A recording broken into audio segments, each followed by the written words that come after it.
ನಮಸ್ಕಾರ ವೀಕ್ಷಕರೇ, welcome back to my channel. ಇವತ್ತು ಸಂಡೇ, ಹಾಗಾಗಿ ನಮ್ಮ ವೀಕ್ಲಿ ಶಾಪಿಂಗ್ ಅಂತ ನಾವು ಹೈಪರ್ ಮಾರ್ಕೆಟ್ಗೆ ಹೋದ್ವಿ. ಅಲ್ಲಿ ವೆರೈಟಿ ಆಫ್ ಫಿಶ್ ಇತ್ತು. ಮೀನಿನ ಸೆಕ್ಷನ್ನಲ್ಲಿ ನನಗೆ ಏಡಿ ತುಂಬಾ ಫ್ರೆಶ್ ಆಗಿ ಕಾಣಿಸ್ತು. ಅದನ್ನು ತಂದು ಗೀ ರೋಸ್ಟ್ ಮಾಡುವ ಅಂದ್ಕೊಂಡೆ. ಅರ್ಧ kg ಇದೆ. ಈ ಏಡಿ ಏನಿದೆ ಇದನ್ನು ಕ್ಲೀನ್ ಮಾಡಲಿಕ್ಕೆ ಸುಲಭ. ನೋಡಿ, ನಾನು ಕ್ಲೀನ್ ಮಾಡ್ತಾ ಇದ್ದೇನೆ. ಈ ರೀತಿ ಇದನ್ನು ತೆಗೆದು ಬಿಡಬೇಕು. ಹಾಗೆ ಅದರದ್ದು ಕಾಲು ಏನಿದೆ ಅದನ್ನು ಕಟ್ ಮಾಡಿಕೊಳ್ಬೇಕು.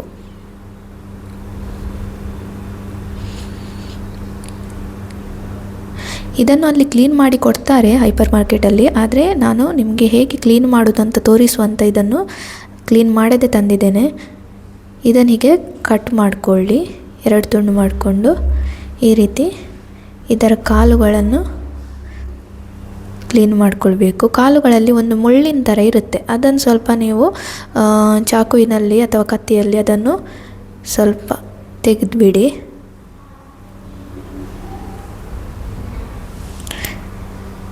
ಇದರದ್ದು ಗೀ ರೋಸ್ಟ್ ನನಗೆ ತುಂಬಾ ಹಿಡಿಸುತ್ತೆ. ಯಾಕಂದರೆ ಈ ಗೀ ರೋಸ್ಟ್ ಏನಿದೆ, ಈ ಏಡಿ ತುಂಬಾ ಹೀಟ್. ಗೀ ರೋಸ್ಟ್ ಮಾಡಿದರೆ ಅದು ಅಷ್ಟು ಎಫೆಕ್ಟ್ ಆಗಲ್ಲ. ನೋಡಿ, ಇವಾಗ ನಾನು ಕ್ಲೀನ್ ಮಾಡ್ಕೊಂಡಿದ್ದೇನೆ.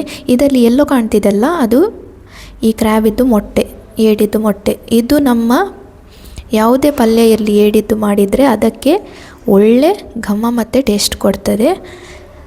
ಹಾಗೆ ಇಲ್ಲಿ 1 ಚಮಚದಷ್ಟು ನಾನು ಅರಶಿನ ಹುಡಿ ಮತ್ತು 1 ಚಮಚ ಉಪ್ಪು ಮತ್ತು 1.5 ಗ್ಲಾಸ್ನಷ್ಟು ನೀರು ಹಾಕ್ಕೊಂಡಿದ್ದೇನೆ. ಹಾಗೆ ಈಗ ಮಸಾಲ ರೆಡಿ ಮಾಡ್ಕೊಳ್ತೇನೆ. ಇಲ್ಲಿ ಸ್ವಲ್ಪ 1 ಚಮಚ ತುಪ್ಪ, ಹಾಗೆ ಅದಕ್ಕೆ 4 ಟೀ ಸ್ಪೂನ್ನಷ್ಟು ಕೊತ್ತಂಬರಿ ಬೀಜ, ಹಾಗೆ 1 ಟೀ ಸ್ಪೂನ್ನಷ್ಟು ಜೀರಿಗೆ ಮತ್ತು 5-6 ಕರಿಮೆಣಸು, 1 ಸಣ್ಣ ತುಂಡು ಚಕ್ಕೆ ಹಾಗೂ 2 ಲವಂಗ ಮತ್ತು 4 ಬೆಳ್ಳುಳ್ಳಿ ಎಸಳುಗಳು, ಹಾಗೆ 1 ಟೀ ಸ್ಪೂನ್ನಷ್ಟು ಮೆಂತ್ಯ, ಹಾಗೆ 6ರಿಂದ 7 ಬ್ಯಾಡಗಿ ಮೆಣಸು ಬೇಕಾಗ್ತದೆ. ಹಾಗೆ ಸ್ವಲ್ಪ ಕರಿ ಲೀವ್ಸ್ ಬೇಕು. ಈ ಮಸಾಲ ಏನಿದೆ ಇದನ್ನು ಇವಾಗ ನಾನು ಫ್ರೈ ಮಾಡ್ಕೊಳ್ತೇನೆ. ಇವಾಗ ಅದೇ ಇದರಲ್ಲಿ ಕಾವಲಿಯಲ್ಲಿ ನಾನು ಈ ಬ್ಯಾಡಗಿ ಮೆಣಸು ಏನಿದೆ 6ರಿಂದ 7 ತೊಗೊಂಡಿದ್ದೇನೆ, ಇದನ್ನು ನಾನು ಫ್ರೈ ಮಾಡ್ಕೊಳ್ತಾ ಇದ್ದೇನೆ.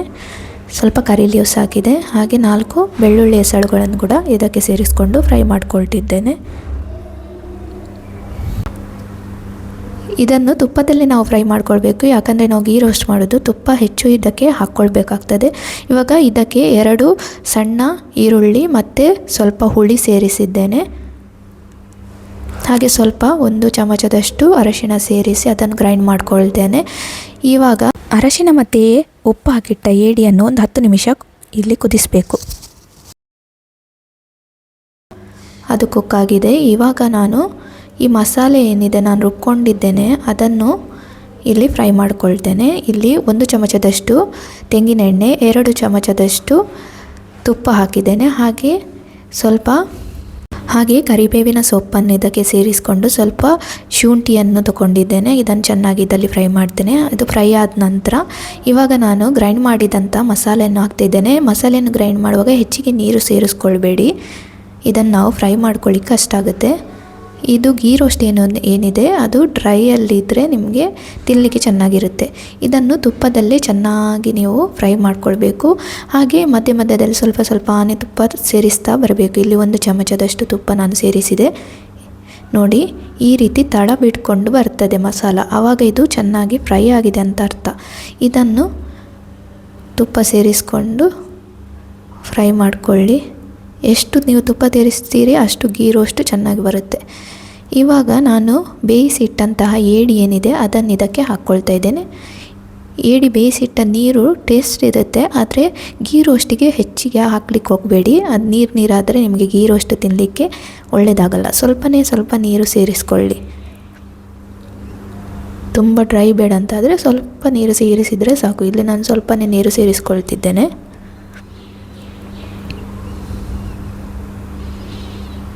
ತುಂಬಾ ಟೇಸ್ಟಿಯಾಗಿ ಚೆನ್ನಾಗಿರುತ್ತೆ. ಇದಕ್ಕೆ ನೀವು ಹೆಚ್ಚಿಗೆ ತುಪ್ಪ ಮತ್ತು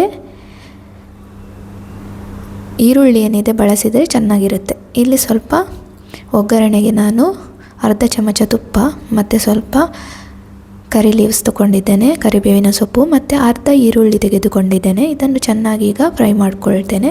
ಫ್ರೈ ಮಾಡಿಕೊಂಡು ಒಗ್ಗರಣೆ ಹಾಕ್ಕೊಂಡ್ರೆ ನಮ್ಮ ರುಚಿಕರವಾದ ಕ್ರ್ಯಾಬ್ ಗೀ ರೋಸ್ಟ್ ರೆಡಿಯಾಗಿದೆ. ನೋಡಿ ಎಷ್ಟು ಚೆನ್ನಾಗಿ ಬೆಂದಿದೆ, ಬಾಯಲ್ಲಿ ನೀರು ಬರ್ತದೆ ಇದನ್ನು ನೋಡಿದರೆ. ನೋಡಿ ಎಷ್ಟು ಒಳ್ಳೆಯದು ಇದೆ ನೋಡಿ.